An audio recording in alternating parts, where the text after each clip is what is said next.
Episode 1. A glimpse. When I was a child, I often visited my grandfather in a small village with a funny name, Vichka.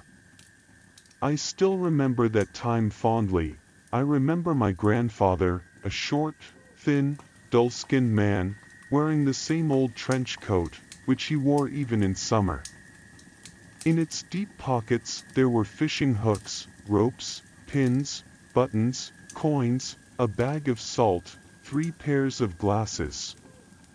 What else was there? I remember the boys next door, the Vanishing brothers. The short, Waryjenka and the long, thin Petka the messenger, my faithful companions in all my games and pranks. Waking up in the early morning from the conditional whistle, I hurried to the river with my friends. With noise and screeching, we plunged from the precipice into the warm water, scaring away the ducks and incurring the wrath of the fishermen. Afterwards, through the fields, we went to the forest for strawberries they would gather at the river. By this time grandfather had soup ready and he generously poured for everyone a big bowl of aromatic brew. Grandfather would put a separate bowl a little aside, right on the ground, for the invisible settlers, he explained to us. I often squinted in the direction of the bowl, the soup was untouched in it, and I could not understand if Grandpa was joking or really thought that somebody would come for his treat. We were gulping with appetite while Grandfather was smoking thoughtfully looking at the fire. It was dark beyond the border, outlined by the glow of the flames. Something whitish, loose, thick was swirling. It swelled, spread out as if it were trying to displace the darkness. I could not see the river. Only the sound of splashing could be heard.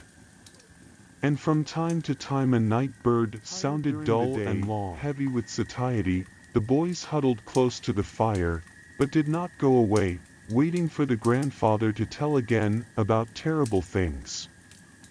He knew a lot of such tales, bylaws. And he assured that everything he told really happened. See how the fog dispersed. My grandfather was surprised. It's definitely going to rain tomorrow, but Mom says that if it's foggy since night, it will be a clear day. Gina objected him. If the fog clings to the water, you may not swim in the rain, water snakes will come out and start untangling the hair. And while we were digesting this information, he got up and went to check our baits. Grandpa, what kind of water lilies? Tell me, are they mermaids? Boys were asking questions. Grandpa just shook his head. Told you, water girls. Their hair is long and tangled, impossible to cut and difficult to comb. So they are happy for a random passerby. They ask for help to manage their hair. So what's the big deal? That it's dangerous. No good to man from evil spirits. If they get their hands on anyone, you're screwed.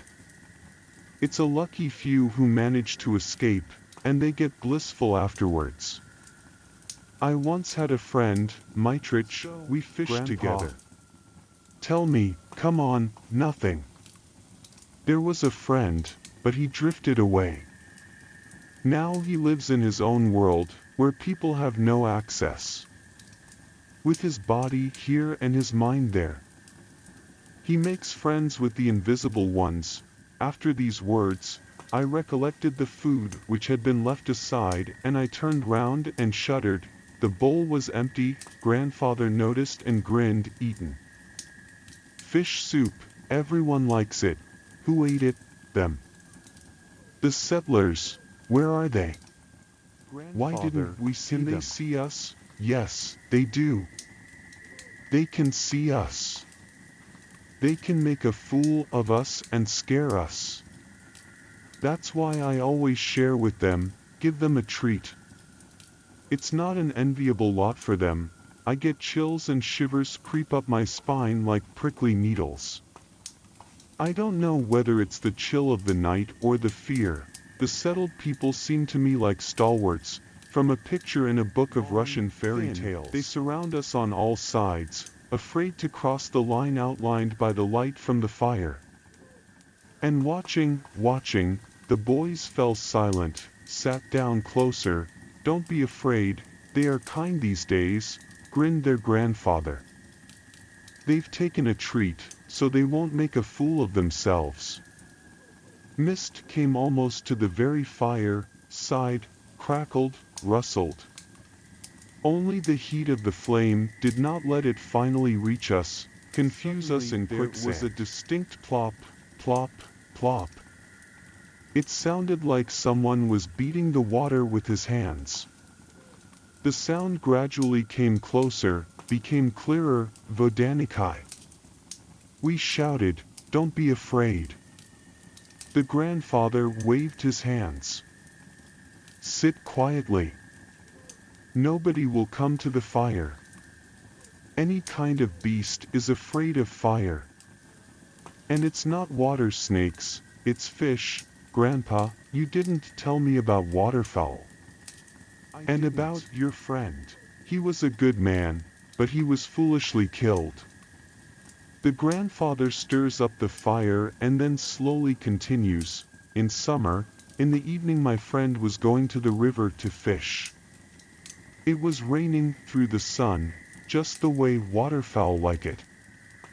I said to him, 'Don't go,' I warned and dissuaded him, but he didn't give a damn, he just laughed at me. I got there so just in time. Yes, I saw Mitrich standing on the shore, covered with seaweed from head to toe. Swaddled with them, like a butterfly in a spider's cocoon. And the seaweed stretches from him to the girl next to him. The girl is pale, even transparent. And the seaweed is like her hair. And she walks around with her long hair. I put the needle forward and walk towards her. I walk. My legs are failing me." And she stopped and murmured something musically, as if a bird was chirping, rustling. In my head at once became empty, thoughtless and easy. But I am experienced. I know that on such people need a special look, a glimpse, the corner of my eye. So I glanced at her, out of the corner of my eye. Mother of God! Instead of a girl, a bogeyman, his eyes cloudy and filmy, dull and whitish, without pupils. He has thin arms and legs, claws with membranes on his fingers, and seaweed on his head, blackened, slimy, tangled, you can't get it through. The algae grew and almost completely covered my friend. I could smell it right away. Or rather the stench of rotten fish, of swamp. The water girl, she realized that I saw her true essence fiercely, that I could hardly stand on my feet. But I made it. I swung the needle and jabbed her somewhere. I could see I had hit her.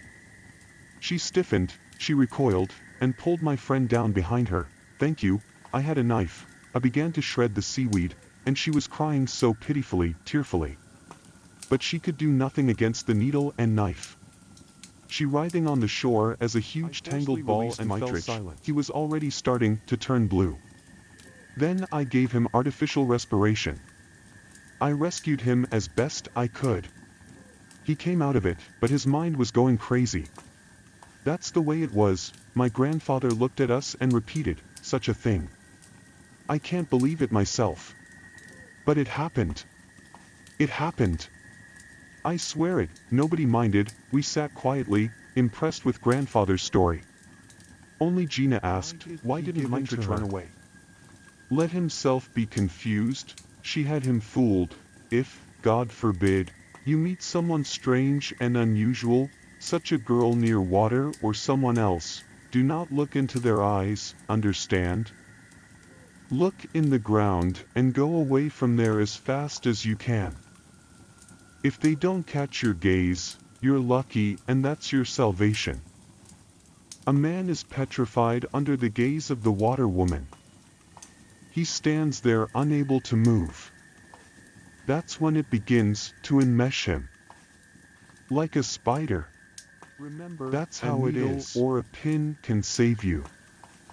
And some little thing, a coin, a button, something you can throw at the water spider. Then she'll go away. I don't know why. Except that a fainting man is unlikely to be able to use them, just remember. Repeated the grandfather. But it's better not to go to the water when it's raining, it's safer that way. To be continued, subscribe to the channel.